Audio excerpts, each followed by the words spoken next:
Christ, his first thing he does is he pays our debt.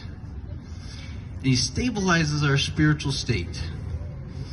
All right? The next thing he does is he sends the Holy Spirit in to sanctify us. I want you to go home and study the word sanctification and the word detoxification. Put them side by side. You'll notice they're identical. All right? Next, as we walk with God and commune with Christ, he builds us into a new person. If you cut your finger with a dirty, rusty nail, first thing you have to do is stop the bleeding. You have to stabilize the wound. It's the first thing that has to happen. No bleeding wound can heal, right? So that wound has to stabilize, number one. Number two, if you got dirt and rust in that wound, what's going to happen? It's not going to heal, right? Okay, so we have to detoxify that wound. We have to cleanse that wound. That's the next step. Finally, we have to do something to fortify that wound. We have to approximate the borders of the lesion, is what we call it in medicine. Okay, we got to put something, wrap that wound up, right? We put a Band-Aid on it or something like that, right? Wrap that wound up. Why? Because if you hold it together, it'll heal faster. That's how your body heals. And it doesn't matter what you have. I've been practicing for 30 years. Man, I have had over 16,000 patients.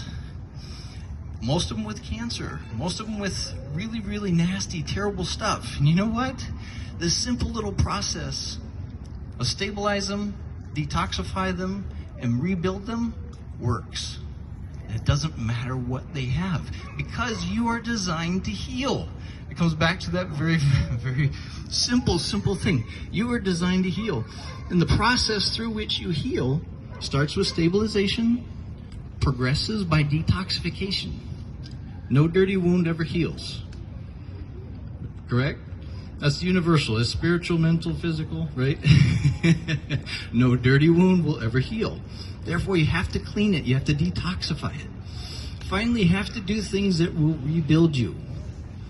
Things that aren't going to tear you down. Things that are going to fortify you, build you up. And as you do those, once you're stable and you start doing detoxification and building and rebuilding and detoxification and building, you get in that process, it almost doesn't matter what you have. It will heal.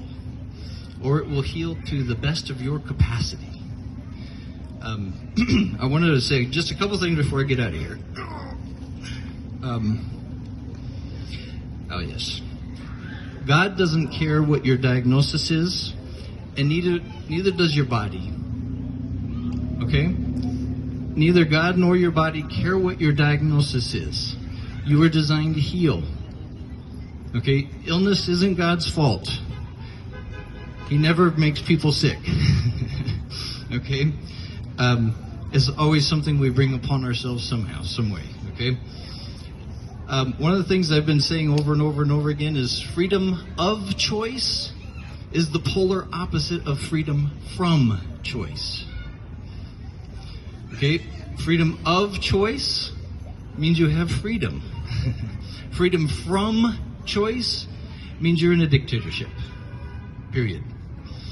And lastly, this is my favorite actually. If the ants wanted something different, if the worker ants wanted something different, the queen ant wouldn't last very long.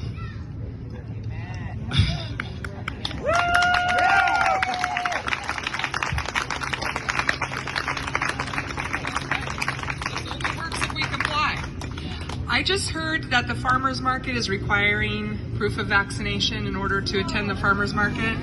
That's ridiculous. I would imagine that they are trying to comply with Queen McLean and her latest edict.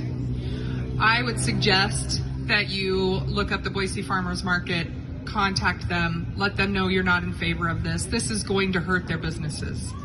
So maybe we've got land, we can offer them a spot to have their market somewhere else so they can remove themselves from the tyranny of Queen McLean. Something has to happen. I would be calling, and I would be emailing, and I would be. Here's the thing. Freedom people are usually not the loudest people, because we're kind of like, you do you, I do me, we're going to all get along, it's going to be fine. But the other side of that spectrum are the ones that are the loudest.